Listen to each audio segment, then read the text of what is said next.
ஞானானந்தமயம் தேவம் நிர்மலஸ்படிகாகிருதிம் ஆதாரம் சர்வ வித்யானாம் ஹயக்ரீவம் பாஸ்மகே. புது வசந்தம் டிவி நேயர்களுக்கு அஸ்ட்ரோ கேஎஸ் ஐயங்காரின் பணிவான நமஸ்காரங்கள்.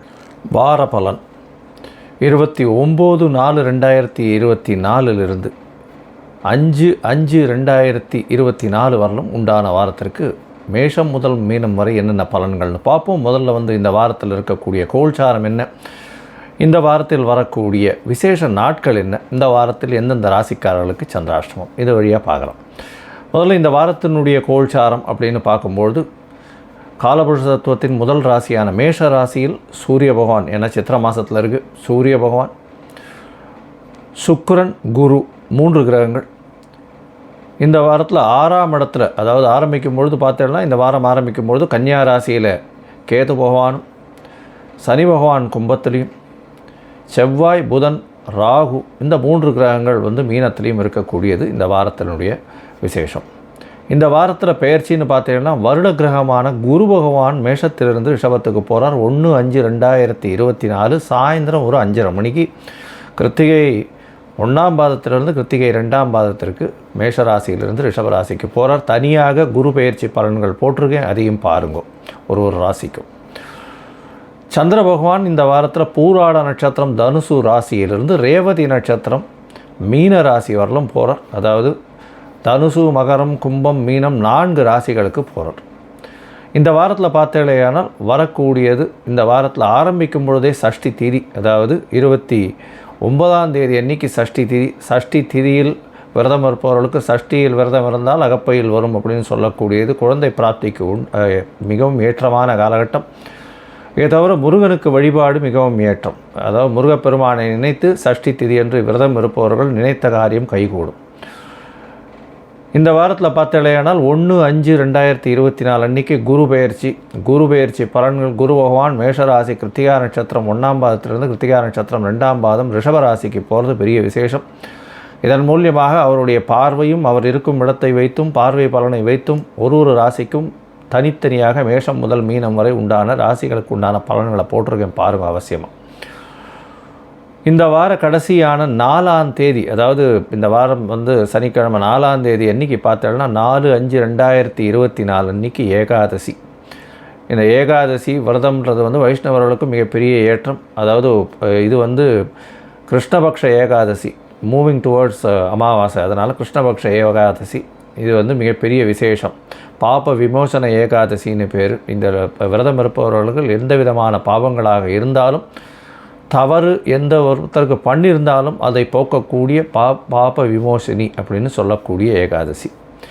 இன்றைக்கி 4/5/2024 அன்றைக்கி பார்த்தோன்னா அக்னி நட்சத்திரம் ஆரம்பம் அப்படின்னு போட்டிருக்கும். அக்னி நட்சத்திரம் அப்படின்னா பரணி 3ஆம் பாதம் அப்படின்னு சொல்லக்கூடிய 3வது பாதத்திலிருந்து, பரணி நட்சத்திரம் 3வது பாதத்தில் சூரிய பகவான் பிரவேசிக்கிற காலத்திலிருந்து ரோகிணி நட்சத்திரம் 2ஆம் பாதம் வரலும், அதாவது கிட்டத்தட்ட 8 பாதங்கள். பரணி 3, 4, கிருத்திகை 4 பாதங்கள், ரோகிணி 2 பாதம், 8 பாதங்கள் சூரிய பகவான் மூவ் பண்ணுற காலகட்டம். கிட்டத்தட்ட ஒரு ஒரு 25-26 நாள் வச்சுக்கோங்களேன். ஏன்னா ஒரு பாதம் தாண்டறதுக்கு 3.2 டிகிரி, ஒரு நாளைக்கு 1 டிகிரி தாண்டுவார் சூரிய பகவான். அதனால் 3 நாளும் 20 நாழிகை அப்படின்னு சொன்னால் 8 மணி நேரம் வரும்.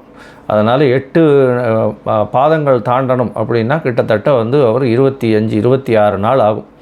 ஸோ 4ஆம் தேதியிலிருந்து 29ஆம் தேதி வரலும் கிட்டத்தட்ட அக்னி நட்சத்திர காலம் அப்படின்னு சொல்லக்கூடியது. அது 4/5/2024 29/5/2024 வரலும் உண்டான காலத்தை அக்னி நட்சத்திர காலம்னு சொல்லக்கூடியது. இந்த காலகட்டத்தில் பொதுவாகவே சுபகாரியங்கள் பண்ணுறது இல்லை. அதாவது இப்போ வீட்டில் சுபகாரியங்கள்னு சொல்லக்கூடிய திருமணம், காது குத்தல், இந்த மாதிரியான சீமந்தம், இந்த மாதிரியான விஷயங்கள்லாம் பண்ணுறதில்லை. இது ரொம்பவும் முக்கியமான விஷயம். இந்த வாரத்தில் எந்தெந்த ராசிக்காரர்களுக்கு சந்திராஷ்டமம்னு பார்த்தா ரிஷபம், மிதுனம், கடகம், சிம்மம் இந்த 4 ராசிக்காரர்களுக்கும் சந்திராஷ்டமம் வருது. சந்திராஷ்டமம்னா உங்களுடைய ராசிக்கு 8ஆம் இடத்துல சந்திர பகவான் மறைந்திருக்கக்கூடிய காலகட்டத்தை சந்திராஷ்டமம்னு சொல்கிறோம்.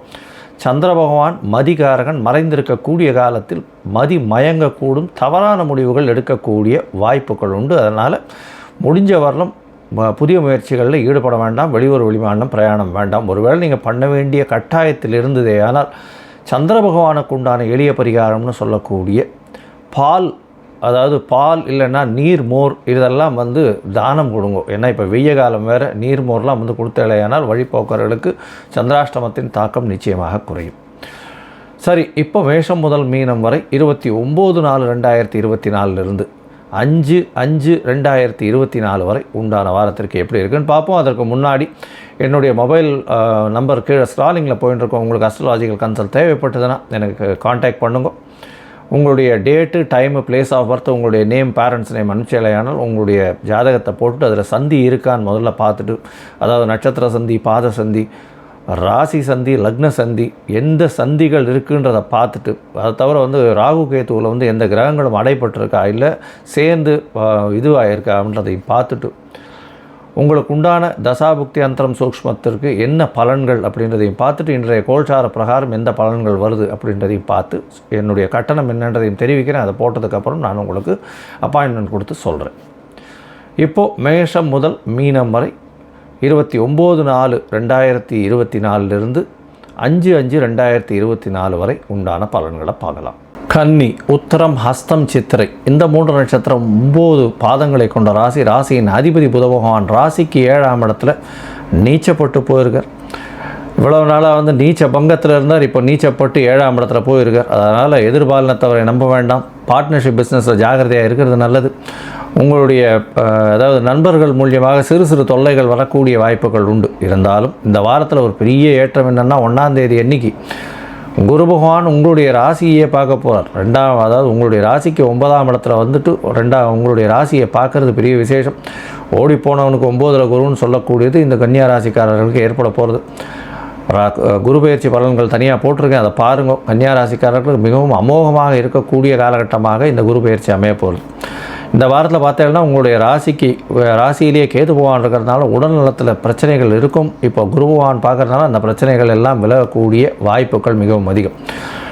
உங்களுடைய ராசிக்கு சமசப்தமத்தில் 3 கிரகங்கள் இருக்குது. அதாவது செவ்வாய், புதன், ராகு 3 கிரகங்கள் இருக்கக்கூடிய காலகட்டம். இதன் மூலியமாக பார்த்தீங்கன்னா 8ஆம் அதிபதி 8க்கு 12ஆம் இடத்துல இருக்கிறதுனால வெளிநாடு போகக்கூடிய பாக்கியம், வெளிநாட்டிலிருந்து திடீர் பணம் வரக்கூடிய வாய்ப்பு. அதை தவிர உங்களுடைய ராசிநாதனும் 7ஆம் இடத்துல நீச்சப்பட்டு போயிருக்கிறதுனால தொழிலில் சிறு சுணக்கம் ஏற்படக்கூடிய வாய்ப்புகள் நிச்சயமாக உண்டு. 6ஆம் இடத்தில் இருக்கக்கூடிய சனி பகவான் மூலியமாக எந்த ஒரு எதிரி வந்தாலும் சமாளிக்கக்கூடிய பாக்கியம் உண்டு. அதை தவிர எதிரிகள் அற்ற நிலை இருக்கக்கூடிய காலகட்டமாக இருக்கும். உங்களுடைய ராசிக்கு 8ஆம் இடம்னு சொல்லக்கூடிய மேஷத்தில் பார்த்தீங்கன்னா சூரிய பகவானும் சுக்கிர பகவானும் இந்த வாரத்தில் இருக்கா. இது ஒரு பெரிய ஏற்றம். 9ஆம் அதிபதி 9க்கு 12 இருக்கக்கூடிய காலகட்டம். அது தவிர 2ஆம் அதிபதியும் 8ஆம் இடத்துல இருக்கிறது. மறைந்த இடத்திலிருந்து திடீர் பணவரவு வரக்கூடிய வாய்ப்புகள் நிச்சயமாக உண்டு. இந்த வாரத்தில் அதிவேகமாக செல்லக்கூடிய கிரகமான சந்திர பகவான் உங்களுடைய ராசிக்கு 4ஆம் இடத்துல இந்த வாரத்தை ஆரம்பிக்கிறார். அதாவது 29/4/2024 5/5/2024 வரலும் உண்டான வாரத்தில் சந்திர பகவான் 30ஆம் தேதி காலை ஒரு 8:30 மணி வரலும் இருக்கக்கூடிய காலகட்டமாக இருக்குது. 8ஆம் தேதி அதாவது 30ஆம் தேதி காத்தால் 8:30 மணி வரலும் 4ஆம் இடத்துலேருந்து குரு பகவானின் பார்வையில் இருக்கார்.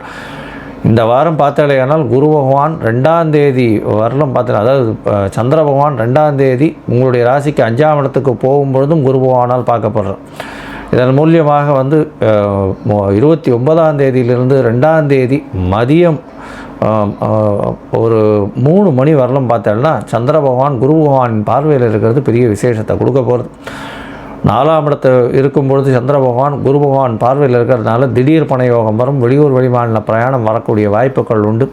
மூத்த சகோதரர்கள் மூலியமாக ஆதாயம் கிடைக்கும். அதை தவிர வந்து பணவரவிற்கு பஞ்சம் இருக்காது. உங்களுடைய கம்ஃபர்ட்ஸ் இன்க்ரீஸ் ஆகக்கூடிய வாய்ப்புகள் உண்டு. வீட்டுக்குன்னு அலங்கார பொருட்கள் வாங்கக்கூடிய வாய்ப்புகள் உண்டு. தாயின் உடல்நிலையில் நல்ல ஒரு ஏற்றம் கிடைக்கக்கூடிய காலகட்டமாக இருக்குது.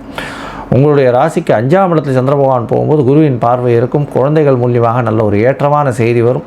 குழந்தை பிராப்தி ஏற்படக்கூடிய வாய்ப்புகள் நிச்சயமாக உண்டு. அதை தவிர வந்து 5ஆம் இடத்துல சந்திர பகவான் இருக்கிறதன் மூலியமாக குழந்தைகள் மூலியமாக உங்களுக்கு புதிய பதவி புகழ் அந்தஸ்து கௌரவம்லாம் வரக்கூடிய காலகட்டமாக இருக்குது.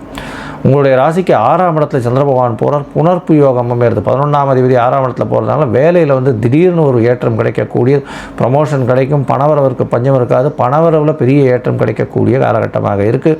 உங்களுக்கு இன்க்ரிமெண்ட் வரக்கூடிய வாய்ப்பு, உங்களுக்கு டிரான்ஸ்ஃபர் வரக்கூடிய வாய்ப்புகள் நிச்சயமாக உண்டு. 4ஆம் தேதி மதியம் ஒரு 3:30-4 மணி வரலும் வந்து சந்திர பகவான் உங்களுடைய ராசிக்கு 6ஆம் இடத்துல இருக்கார். அதற்கு பிறகு 7ஆம் இடத்துல சந்திர பகவான் போகிறார். 4 கிரகங்கள் இருக்கக்கூடிய காலகட்டமாக போகிறது.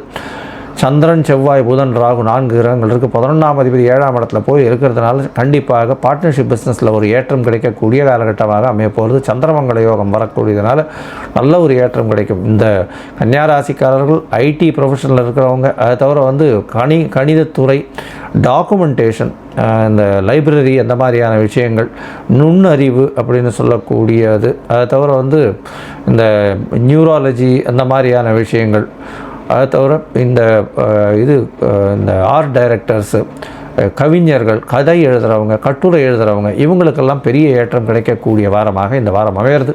இந்த வாரத்தில் பார்த்தீங்கன்னா நீங்கள் அருகில் இருக்கக்கூடிய வரதராஜ பெருமாள் காஞ்சிபுரம் போய் சேவிச்சுட்டு வாங்க. அங்கே முல்லைப்பூ வாங்கி சாத்திட்டு வாங்க. நல்ல ஒரு ஏற்றமும் மாற்றமும் இந்த வாரம் உங்களுக்கு வரப்போகுது.